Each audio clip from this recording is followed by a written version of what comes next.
आपको बहुत बहुत स्वागत है सुशासन के तीसरे पार्ट में ना। आज हम तीसरा पार्ट देखेंगे, है ना। तो सुशासन की अवधारणा और आयाम यहाँ पे अपन देखने क्या करेंगे, आज प्रयास करेंगे। इससे पहले मैंने सुशासन के 2 वीडियो और बना लिए हैं, उसका आप जाके देख लीजिएगा। प्लेलिस्ट में आपको क्या हो जाएंगे, वो उपलब्ध हो जाएंगे, है ना।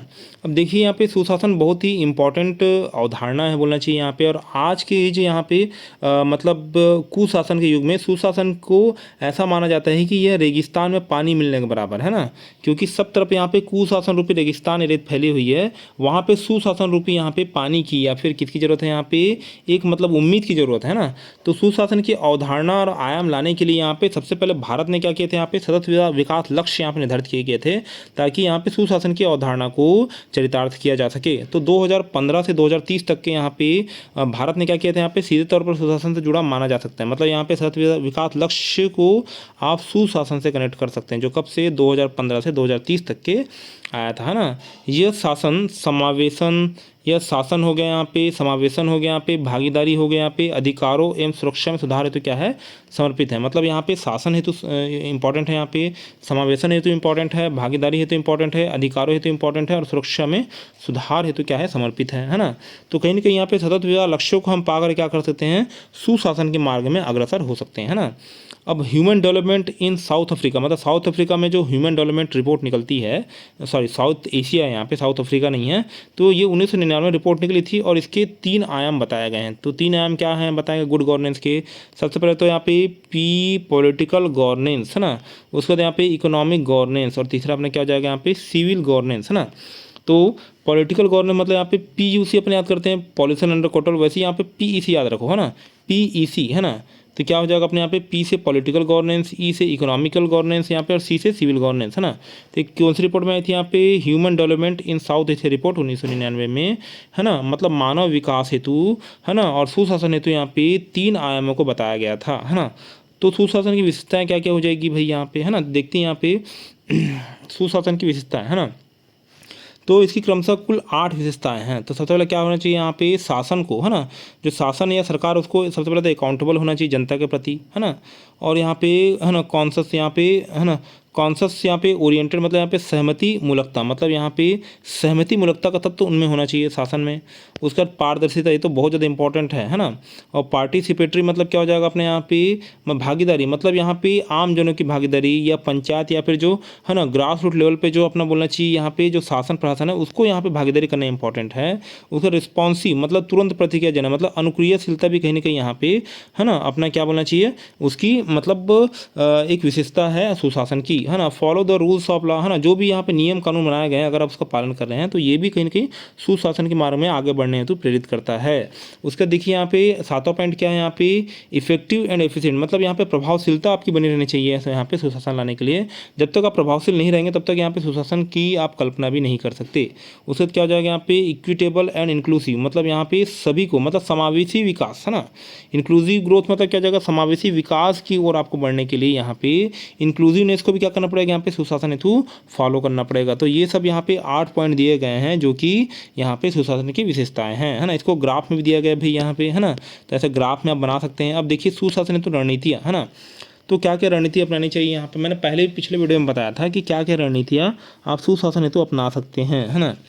तो राज्य की प्राथमिकताओं का पुनर्उन्मुखीकरण, मतलब राज्य की क्या क्या प्राथमिक आवश्यकता है भाई यहाँ पे, उसके प्राथमिकताओं को यहाँ पे पुनर्उन्मुखीकरण करना आवश्यक है। पहली बात तो ये, है ना। निर्धन और सीमांत व्यक्तियों के लिए यहाँ पे सामाजिक सुरक्षा, मतलब यहाँ पे जो गरीब के और दलित पिछड़े या फिर जो सीमांत वर्ग के लोग हैं उनके लिए सामाजिक सुरक्षा, सामाजिक सुरक्षा मतलब उनके लिए यहाँ पे बीमा, पेंशन, बैंक में खाता, पानी, बिजली, मकान, ये सब चीज़ यहाँ पे उनको सामाजिक सुरक्षा मुहैया कराना। पहले तो राज्य हो गया, फिर व्यक्ति हो गया, उसके बाद यहाँ पे राज्य की संस्थाओं को सुदृढ़ करना, जैसे पंचायती राज उसको सुदृढ़ करोगे आप यहाँ पे, है ना। और यहाँ पे जो बोलना चाहिए यहाँ पे, जैसे सखी वन स्टॉप सेंटर छत्तीसगढ़ में चलता है उसको सुदृढ़ करोगे। तो राज्य जितनी भी यहाँ पे, है ना, लोकहित में जो संस्थाएं बनी हैं उसको सुदृढ़ करना भी क्या हो जाता है, बहुत ज़्यादा इंपॉर्टेंट हो जाता है ना। उसके देखिए यहाँ पे संसद की प्रभावशीलता, मतलब संसद में क्या होता है, यहाँ पे विचार विमर्श कम और यहाँ पे बहस ज़्यादा होती है, और बहस से कुछ विचार विमर्श निकलता नहीं है। तो मतलब कहीं ना कहीं यहाँ पे है ना कांग्रेस बीजेपी मिलकर क्या करते रहते हैं, इसमें लड़ाई करते रहते हैं, यहाँ पे बोलना चाहिए यहाँ पे वाद विवाद करते रहते हैं। तो देखिएगा यहाँ पे तो संसद की प्रभावशीलता कहीं ना कहीं यहाँ से क्या हो गई, घट गई है वैश्विक स्तर पर, न कि यहाँ पे भारतीय स्तर पर घटी है जबकि वैश्विक स्तर पर घटी है। तो इसको इसमें सुधार करने तो आपको क्या करना चाहिए, प्रयास करना चाहिए, तभी यहाँ पे है ना गुड गवर्नेंस आ सकता है, सुशासन आ सकता है, ताकि वहाँ पे है ना मतलब यहाँ पे बहस वाले मुद्दे ना होकर यहाँ क्या होना चाहिए, यहाँ पे लोकहित के मुद्दों पर डिस्कशन किया जाना चाहिए। जैसे कि अभी अपना राघव चड्ढा जी कर रहे हैं यहाँ पे, तो राघव चड्ढा क्या कर रहे हैं यहाँ पे, ये यहाँ पे संसद की प्रभावशीलता को बढ़ाने का काम कर रहे हैं ना।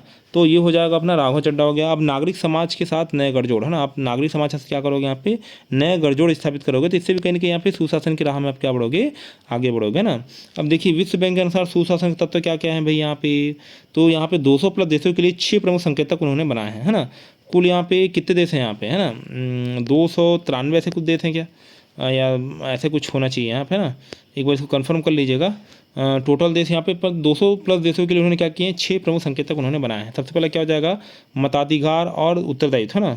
सबसे पहले यहाँ पे वॉइस एंड अकाउंटेबिलिटी, ये रहना बहुत इंपॉर्टेंट है ना, तभी आप सुशासन ला सकते हैं। मताधिकार उत्तरदायित्व आप में रहना जरूरी है।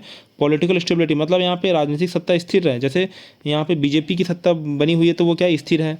और उसके बाद क्या बोल रहे हैं यहाँ पे, गवर्नमेंट इफेक्टिवनेस, मतलब सरकार की प्रभावशीलता बनी रहनी चाहिए यहाँ पे, है ना, सरकार की प्रभावशीलता भी बनी रहनी चाहिए। रेगुलेटरी क्वालिटी, मतलब क्या हो जाएगा यहाँ पे, विनियामक गुणवत्ता, मतलब यहाँ पे आपको गुणवत्ता कैसे लानी चाहिए, यहाँ पे विनियामक रूप में लानी, तो इससे भी कहीं ना कहीं क्या होना चाहिए, यहाँ पे सुशासन का आकार बनाने में क्या होती है, मदद मिलती है। रूल्स ऑफ लॉ, है ना, मतलब रूल्स ऑफ लॉ मतलब क्या जाएगा, कानून का शासन। ऐसा नहीं कि कोई भी किसी को क्या कर रहा है, यहाँ पे मार काट रहा है। मत्स्य न्याय की अवधारणा नहीं रहनी चाहिए। यहाँ पे क्या रहना चाहिए, यहाँ पे सेट ऑफ रूल्स रेगुलेशन रहना चाहिए, जिसके आधार पर क्या होना चाहिए, शासन चलना चाहिए, है ना। कंट्रोल ऑफ करप्शन, मतलब भ्रष्टाचार नहीं, ये तो बहुत इंपॉर्टेंट है भाई यहाँ पे ना। इसी से यहाँ पे सुशासन में कुशासन क्या हो जाता है, प्रवेश हो जाता है ना। तो ये 6 संकेतक किसने दिए हैं, विश्व बैंक ने दिए हैं, 200 प्लस देशों के लिए दिए हैं, ठीक है, ये वो अपने समझ में आ गया।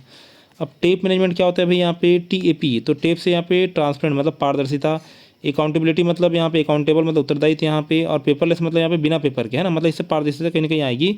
और इलेक्ट्रॉनिक मतलब इलेक्ट्रॉनिक माध्यम को यूज करना, अभी वर्तमान में ई ऑफिस चल रहा है ना, और ऑनलाइन अटेंडेंस चल रहा है, ये सब क्या कि किसके ऊपर इंडिकेशन करते हैं यहाँ पे, ये टेप मैनेजमेंट के ऊपर इंडिकेशन करते हैं। मतलब यहाँ पे आधुनिकता की ओर बढ़ना और यहाँ पे टेक्नोलॉजी को क्या करना है यहाँ पे काम में, है ना, आपका घुसाना, है ना। तो यही सब चीज़ें क्या आ जाएगी, टेप के अंतर्गत आ जाएगी।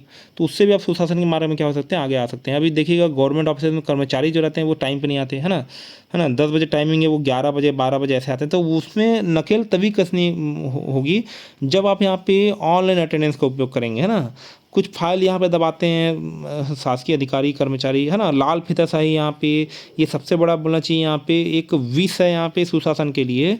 तो इसको रोकने के लिए क्या करना चाहिए, यहाँ पे ई ऑफिस प्रणाली यहाँ पे ला रहे हैं, तो ई ऑफिस प्रणाली भी उसी उद्देश्य से लाई गई है ना। शासन के प्रमुख आयाम क्या क्या हो गए भाई, यहाँ पे लोगों को सरकार का चयन और निगरानी बहुत ध्यान से करनी चाहिए, ताकि यहाँ पे राजनीतिक स्थायित्व होना रहे। जैसे नरेंद्र मोदी को चयन किया आपने तो राजनीतिक स्थायित्व आया, है ना, एक समय पे इंदिरा गांधी थी, तो वैसे ही यहाँ पे निगरानी भी करना है आपको, ताकि उनके उत्तरदायित्व क्या रहे, बना रहे, है ना। ऐसा नहीं कि वो यहाँ पे कुछ भी करने लगे।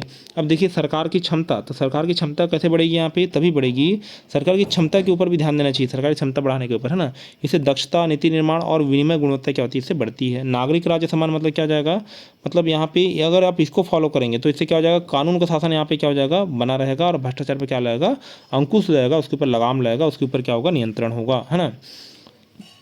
तो सरकार का चयन कर लिए, सरकारी क्षमता देख लिया, और नागरिक राज्य सम्मान, 3 चीज़ अपन ने देखा, है ना।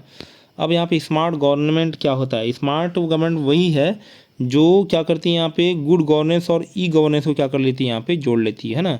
मतलब गुड गवर्नेंस सुशासन हो जाएगा यहाँ पे, और ये उससे भी बड़ी अवधारणा है सुशासन से भी। तो सुशासन से भी बड़ी अवधारणा क्या है बोलना चाहिए, तो स्मार्ट गवर्नेंस हो जाएगा, जो गुड गवर्नेंस को इलेक्ट्रॉनिक गवर्नमेंट से क्या कर ले, मिला लेती है। मतलब आप क्या करेंगे, ई ऑफिस और ये ई अटेंडेंस, ये यही मतलब बोलना चाहिए यहाँ पे ई गवर्नेंस को क्या करते हैं, यहाँ पे मानक है, और इन दोनों को फॉलो करने से ही क्या होता है, अपन यहाँ पे स्मार्ट गवर्नमेंट और क्या होते हैं, अग्रसर होते हैं ना। तो स्मार्ट का मीनिंग क्या है भाई, तो स्मार्ट मतलब क्या है, छोटा आकार, है ना। मोरल मतलब नैतिकता, आप नैतिकता रहनी चाहिए। अकाउंटेबिलिटी, जवाब देता रहनी चाहिए। रिलायबल मतलब क्या होना चाहिए, विश्वसनीय होना चाहिए। और है ना, ट्रांसपेरेंट मतलब पारदर्शिता, जब आप ऑनलाइन काम करेंगे आप तो इस सब चीज़ इसमें आएगी, है ना।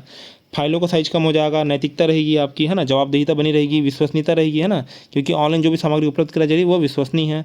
पारदर्शिता रहेगी, है ना। तो ये सब चीज़ यहाँ पे उससे अपना आएगा, है ना।